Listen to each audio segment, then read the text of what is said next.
Hey Sam, I see you're coming up on Lake Knot. Stay strong. We're all rooting for you to finish the job and come home safe. By the way, I've made more progress in a certain investigation. It seems that Clifford Unger willingly put his own child in the care of the scientists conducting the BB experiments. But he did so completely unaware of their true intentions. This is pure speculation, but I think when Cliff found out about their plans, he attempted to reclaim custody. And after he failed, the BB remained in the program's care. In which case, he would have every reason to bear a grudge towards the president, the woman who allowed it all to happen, don't you think? But just because President Strand is dead, doesn't mean his hate died with her. No, I think he redirected it towards Bridges. Towards you and Amelie and anyone close to the director.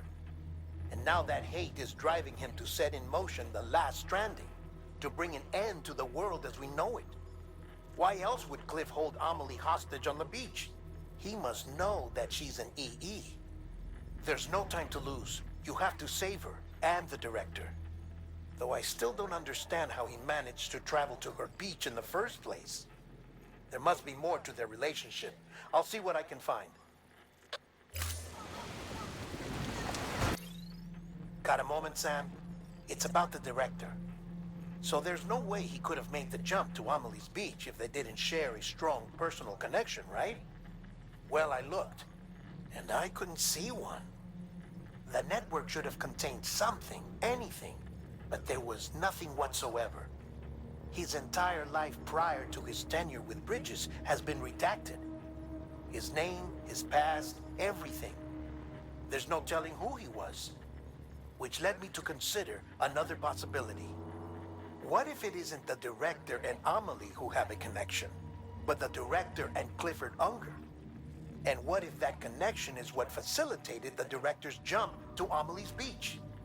If it's those two who have a personal history, then it might explain why Cliff is holding the director hostage as well. But even if that were the case, it doesn't answer the bigger question. How the hell did the two of them end up on Amelie's beach? Sam, Hartman here. There's something else I'd like you to consider. A guess, albeit an educated one, concerning Cliff's objective. Somehow, with the aid of the chiral network, our individual beaches have begun to coalesce, resulting in the formation of a single massive seam. Should this process continue, there is a risk that BTs will flood across into our world, bringing about a death stranding on a heretofore unprecedented scale. Now, Clifford Unger's battlefields and my own beach appear to be unaffected by this phenomenon, existing entirely in isolation. They do not and have never intersected with others.